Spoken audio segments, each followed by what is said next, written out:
Hello, everyone, and welcome to this exclusive interview series by ETHRWorld EMEA in collaboration with PeopleStrong.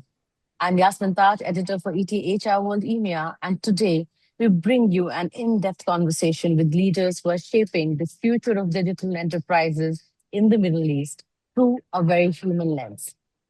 As organizations across the UAE accelerate towards AI-first, data-driven models, the role of technology leadership is being redefined. It is no longer just about systems and infrastructure. It is about resilience, agility, and enabling people to thrive amid constant change. Through our series, we are exploring how CIOs and tech leaders are modernizing legacy environments, scaling AI and automation, strengthening cyber resilience, and most importantly, preparing their workforce for what lies ahead. And today's conversation focuses on building a future-ready digital enterprise and how technology, talent, and culture must evolve together to deliver sustainable impact. And now I'm delighted to be joined by two leaders who bring complementary perspectives to this discussion. Joining us first is Kamal Shah, who's Chief Technology Officer at GMG. Hi, Kamal. Such a pleasure to have you with us today. Pleasure to be here as well, Yasmin. Thank you. So Kamal leads technology strategy for a highly diversified organization operating across multiple sectors and geographies, making resilience, scale, and adaptability central to GMG's digital journey. And also joining us today is Tayfun Topkoc, who's Senior Vice President International at PeopleStrong. Hi, Tayfun. Thank you so much for joining us for this conversation. Hi, Yasmin. Pleased to be here. Pleased to be here. Pleased to have you both here. So Tayfun works very closely with enterprises across the region, helping them reimagine HR technology, workforce strategy, and digital adoption at scale.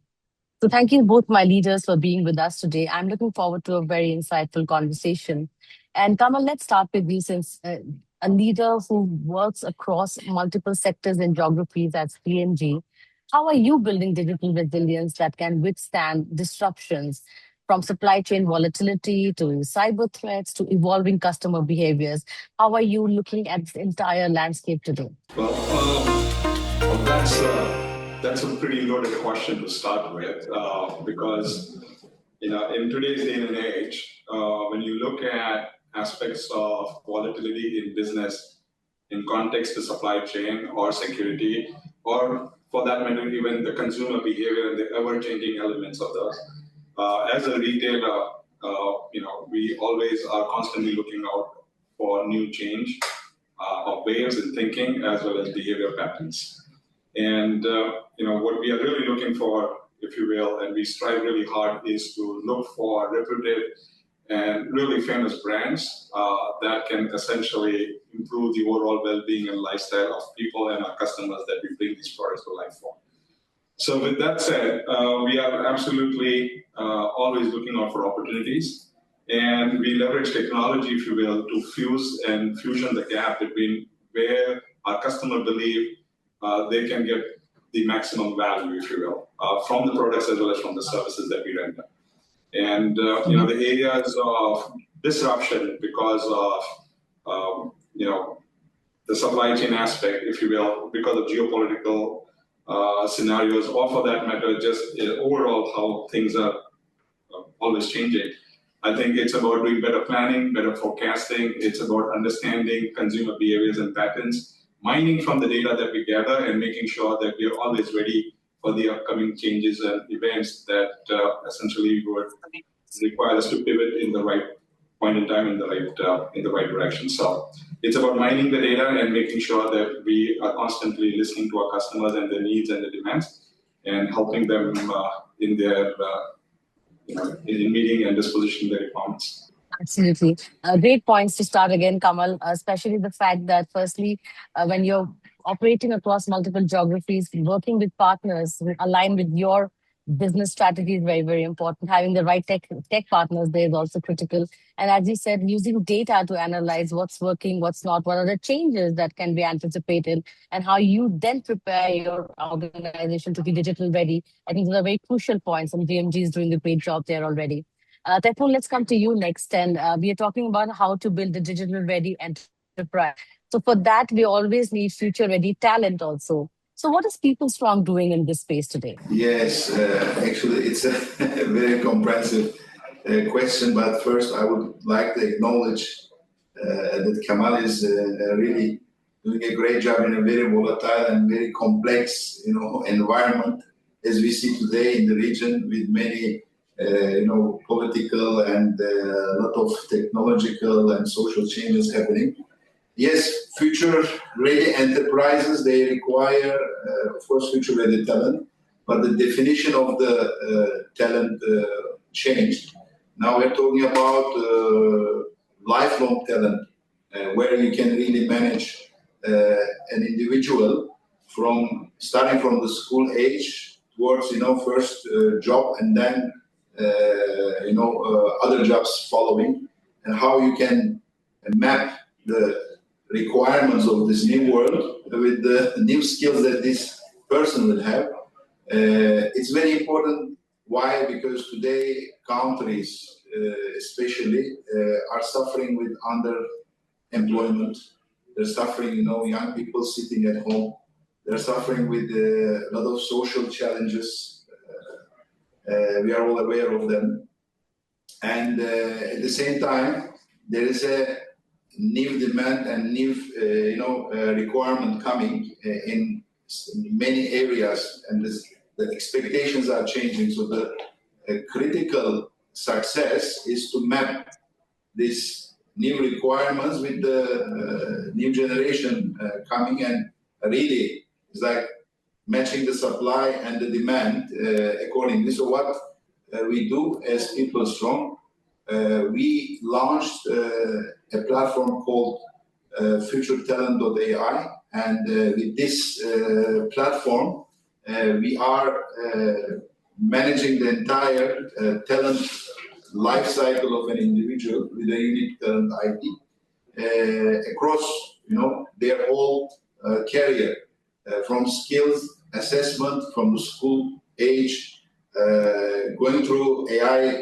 driven skills assessments, mapping, and then helping them to put them in the right jobs, and then managing their, again, career, AI-driven, managing their performance, AI-driven, and give the right feedbacks to reskill again. So we are very excited. This is a very unique approach that we are bringing, and vision we are bringing across the globe. And we are working with, of course, strategic partners in this journey. And we'll share more details in the upcoming weeks about this. That's great. That's great, Tayfun. That's great to know that PeopleStrong is, taking such strides when it comes to assessing the skills that are changing the way people work, the way workplaces are being redefined. So if you want digital-ready enterprises and you want digital-ready talent, you need to assess what are those skills that are needed firstly, and then create on upskilling and upgrading your talent based on that. So great inputs there. Thank you so much for sharing. Kamal, let's come back to you. And we are all talking about how AI has transformed the world. It has changed the way economies are looking at their future plans also. So in this transition to an AI-driven enterprise for GMG, what are some of the most significant technology bets that you are making today that will define your digital maturity, say, in the next 3 to 5 years from today?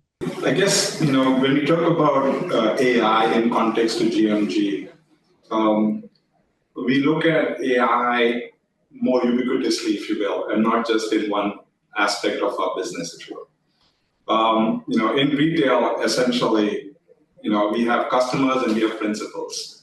And we sit in the middle in making sure that we are able to bring best products, which, essentially will make a significant difference in the lifestyle of our customers itself. And so when you talk about AI in context to the overarching ambition that we have as retailers, it's about making sure that our customers are always aware of the products, about the feature sets, they're available about, they're aware of the options that they have, if you will. And, we also are always interested to understand from their consumption patterns how best we can bring the right products and right services to them, which essentially will drive a greater value. So in context AI, of course, we are looking for technology stacks which are more cognitive in nature, more conversational in nature, so that there is an easy adoption. But more than that, I think the elements of data have become more and more important. So our investments are more driven in areas of making sure that we mine the data, we are able to get the right insights. And last but not the least, I think our focus continues to be on people and the culture, if you will, because that is extremely important for AI to be successful in the organization as well as outside the organization. And so those are some of the elementary stuff that we have been focusing on, if you will, in our journey of prolifically using AI, if you will, for mainstream as well. Oh, also, Kamal, if I could ask you, how far are you in your AI journey, if you could tell me? I mean, I don't want numbers, but do you think you've reached a significant stage in adopting AI in the way you work and the way you run business? So our adoption of AI, in fact, is dated. We started this journey a couple of years back. And what we have done is we have now expanded the elements of AI in different lines of business more pervasively.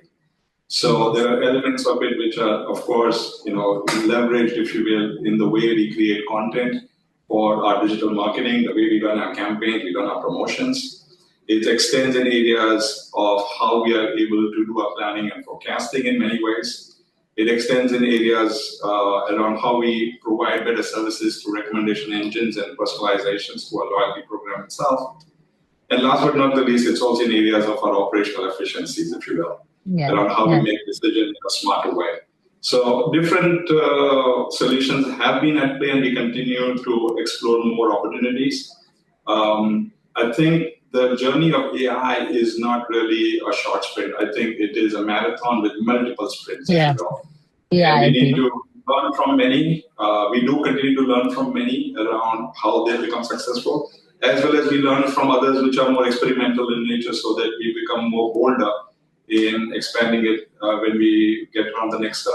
Great point. I think, as you said, that it's a marathon with multiple sprints. It's not just one time. It's a long-term decision, a long-term investment, and that's how AI is going to take over, and not only take over, partner with businesses to make them better. So thanks for sharing that, Kamal.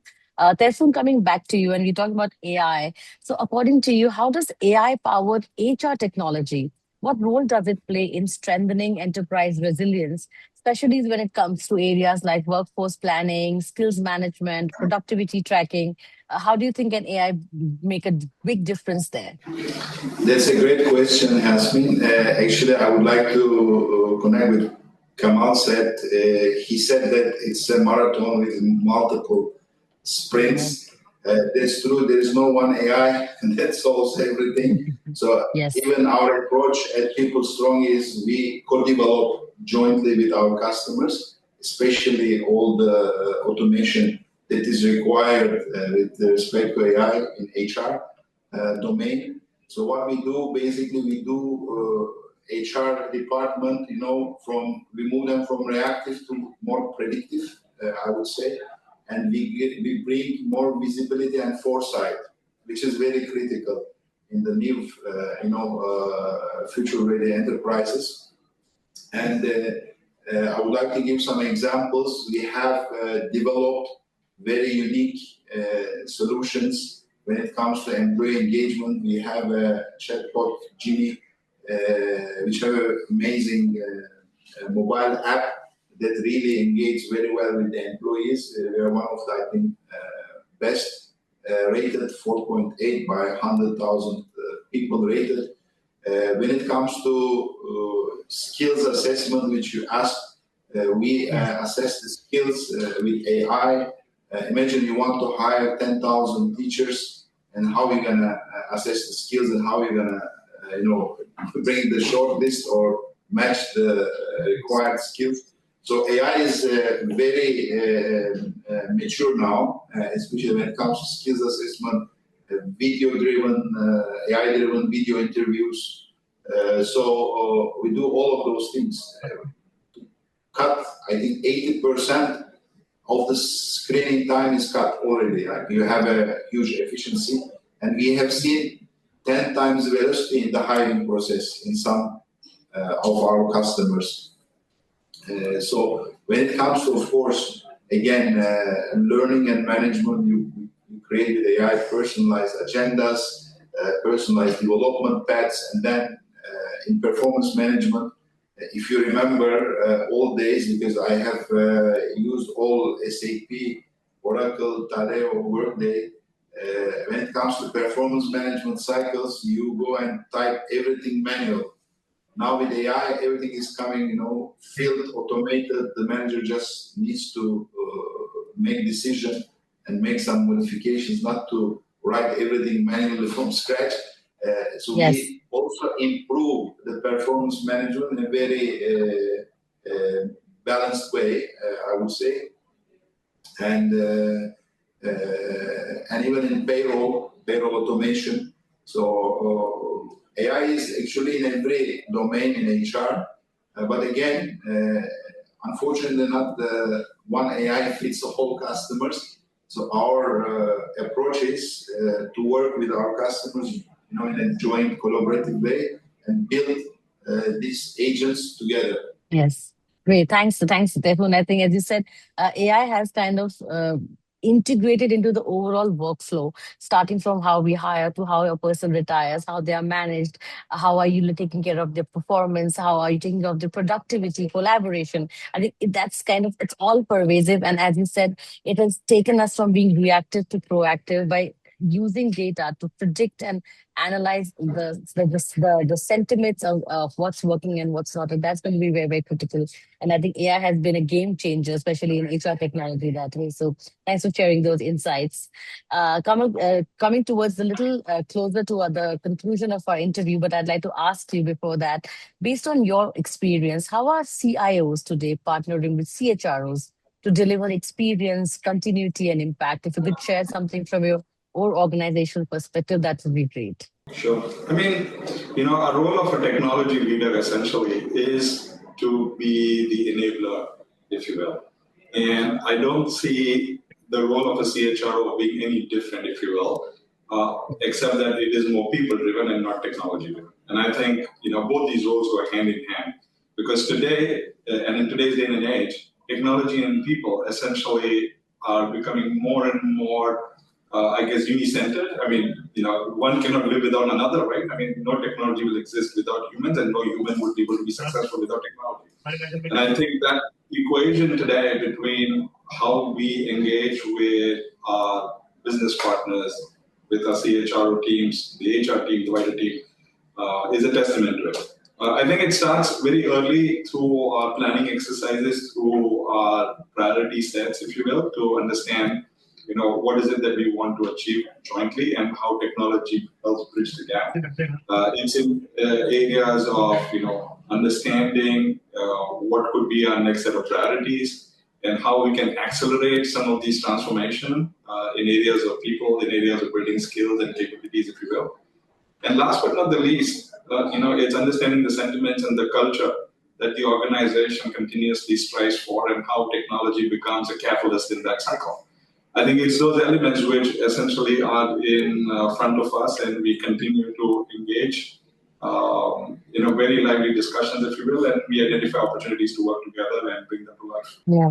The great points again, I think, as you said, that the CIO and the CHRO both are partners in success. They're both enablers. So they are the ones who make organizations more resilient. They are the ones who manage change better. They are the ones who bring together the entire business strategy with workforce planning. So I think that kind of a camaraderie between the both is what is required to make businesses successful, especially in this era where technology is like the foundation of everything that's happening around us. So thanks for sharing that, Kamal. Tayfun, one final question for you before we wrap up. So looking ahead, what capabilities, according to you, will differentiate future-ready organizations, especially in the way they manage skills, workforce agility, and digital adoption across all levels? Yes, that's a great question. So digital adoption is must, and to really adopt digital with regards to data, AI, analytics. So you need the right talent who can live with this. And adapt to change, of course. And we see a skill-based operating models coming. Not anymore job titles. You hire or you grow the person, the individual, the talent based on the skills. Not anymore job titles. And super employees, super managers are coming today, Yasmin, you work 8 to 12 for one organization. From 1 to 5, you're going to be working for another organization. So this kind of flexibility in technology, in process, is very much required. So PeopleStrong is driving the leadership in this flexible and agile workforce redeployments, which is very critical. And as we started to see it in many industries, starting from the technology. So you started to see a lot of fractional, even leaders working in multiple organizations.